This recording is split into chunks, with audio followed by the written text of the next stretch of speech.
जय जिनेन्द्र। भक्तामर स्तोत्र के पहले श्लोक का अर्थ समझने के पश्चात अब हम आज दूसरे श्लोक का अभ्यास करेंगे। शुरुआत उसको गेय पद्धति से प्रस्तुति करते हुए।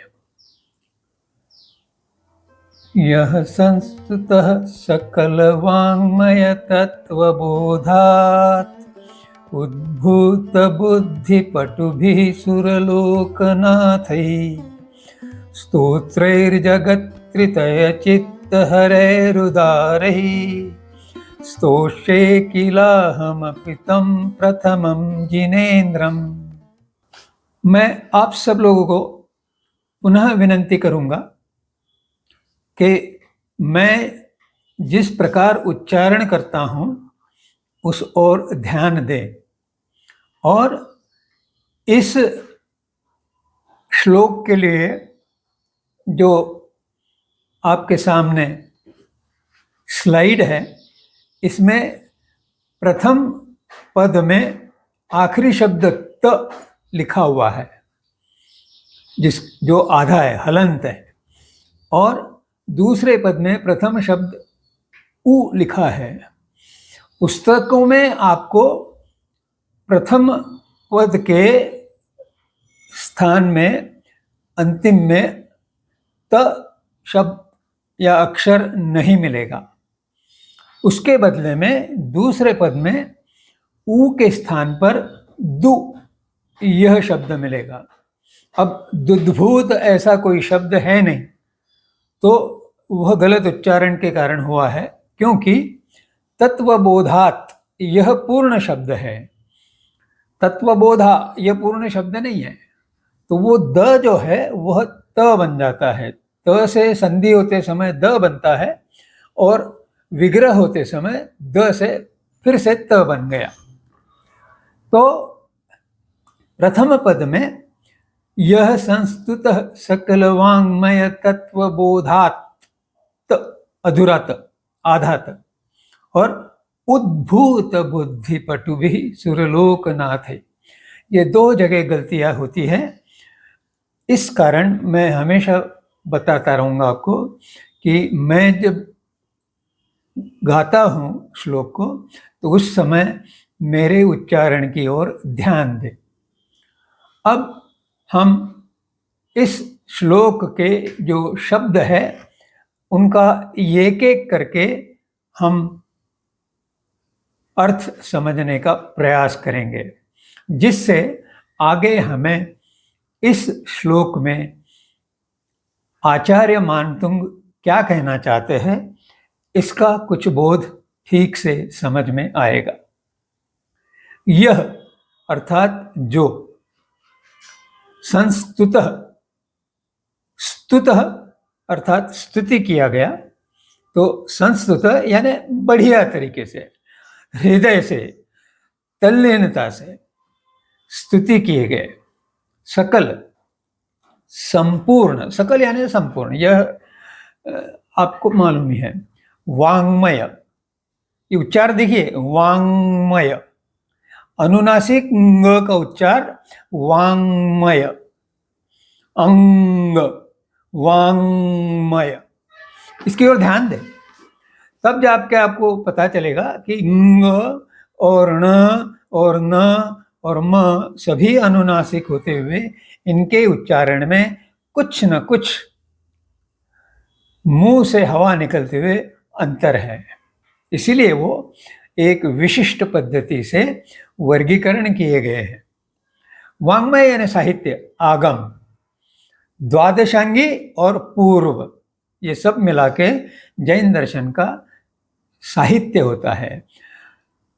मोक्ष मार्गदर्शक साहित्य है वह।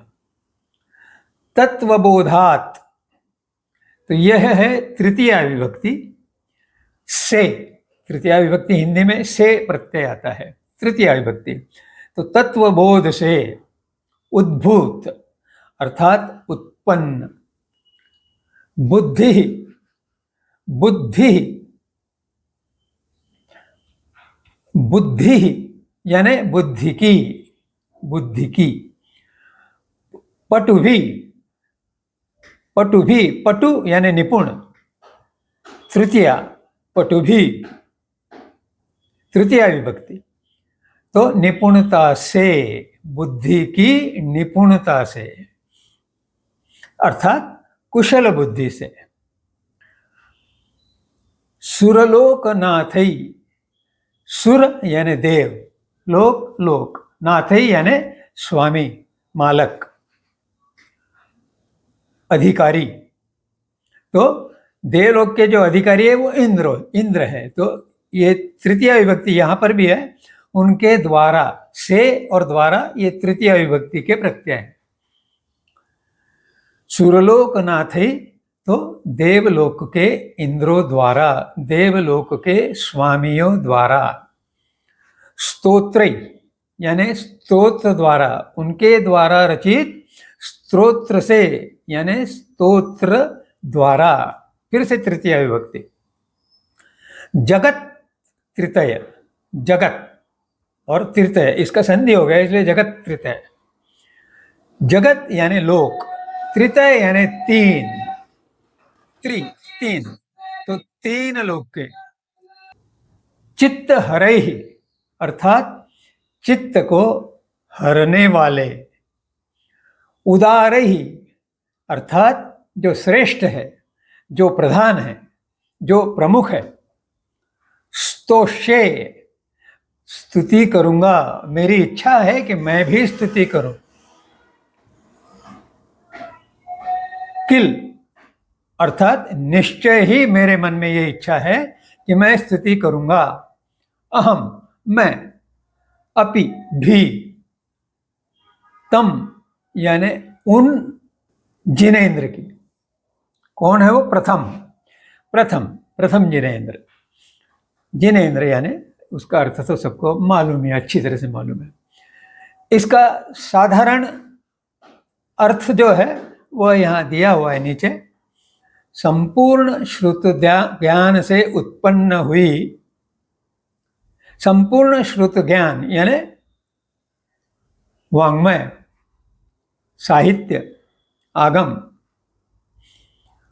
उनके माध्यम से उत्पन्न हुई बुद्धि की कुशलता। देवों ने, इंद्रों ने इतना ज्ञान पाया है कि इसके कारण उनकी बुद्धि कुशल हो गई है, निपुण हो गई है, एक्सपर्ट हो गई है।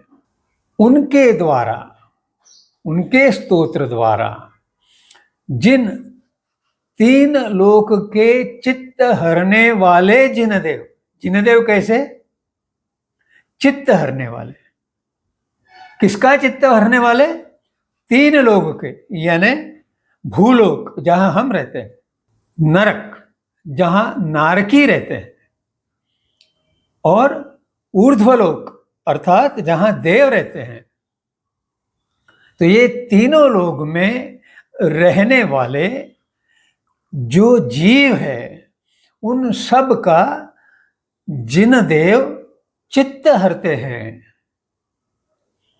ऐसे जिन देव की स्तोत्र द्वारा, कौन सा स्तोत्र? आपको याद है कि इंद्रों ने शक्रस्तव नाम का स्तवन अरिहंत और सिद्ध भगवंतों के लिए रचा है, जिसके माध्यम से वो उनकी स्तुति करते हैं। उसे प्रणिपात सूत्र भी कहा जाता है। प्रणिपात यानी वंदन, नमन, बहुत आदर भाव से सिर झुका के, गर्दन झुका के, सिर चरणों पे स्पर्शित करके, जिसे अष्टांग नमस्कार भी किया जाता है। इस प्रकार उच्च भाव से इंद्र उनकी स्तुति करते हैं। उस स्तोत्र के द्वारा जिन देव की वो स्तुति करते हैं अपनी बुद्धि की कुशलता से, क्योंकि उनको बहुत ज्ञान उपलब्ध है। ऐसे उन प्रथम तीर्थंकर देव की अर्थात आदिनाथ भगवंत की या ऋषभ देव की मैं भी स्तुति करूंगा। जब इंद्र भगवान स्तुति कर रहे हैं तो मैं भी उनकी स्तुति करूंगा। यह मैं निश्चय के साथ कह रहा हूं, मैं करूंगा ही। मेरी तो बुद्धि उतनी नहीं है, वो कहना ये चाह रहे हैं कि मेरी बुद्धि उतनी नहीं है कि जो इंद्रदेवों की है, लेकिन फिर भी मैं भक्ति से ओतप्रोत हूं, इसलिए मैं भी उनकी स्तुति करूंगा। इस प्रकार इस श्लोक में प्रथम श्लोक जो अधूरा था उसको आगे जोड़ते हुए इंद्र भगवानों द्वारा जो स्तुति करते हैं उसी स्तुति का तुलनात्मक आधार लेके आचार्य मानतुंग ये बता रहे हैं कि मैं भी उनकी स्तुति करूंगा, अपना वो निश्चय बताते हैं। अब यहाँ फिर से वो प्रथम तीर्थंकर ये बात आई है। पहले श्लोक का स्पष्टीकरण बताते हुए मैंने बताया था कि इसको भिन्न अर्थ ये भी लिया जा सकेगा, क्योंकि जैन दर्शन ये चक्राकार गति में चलता है और चक्र में कौन सा प्रारंभ बिंदु है यह कहना संभव ही नहीं है। इसलिए जो तीर्थंकरों की या अरिहंतों की संख्या ही अनंत है तो उसमें भी कहाँ से प्रारंभ हुआ ये बताना संभव नहीं। अतः प्रत्येक जो तीर्थंकर है उनके लिए भी यह भक्तामर स्तोत्र गाया गया है, रचा गया है, ऐसा कहा जा सकता है अन्य प्रकार की विवक्षा से। अब इस श्लोक का तीसरे श्लोक से भी संबंध है, वह मैं तीसरा श्लोक जब बात करेंगे तब बताऊंगा।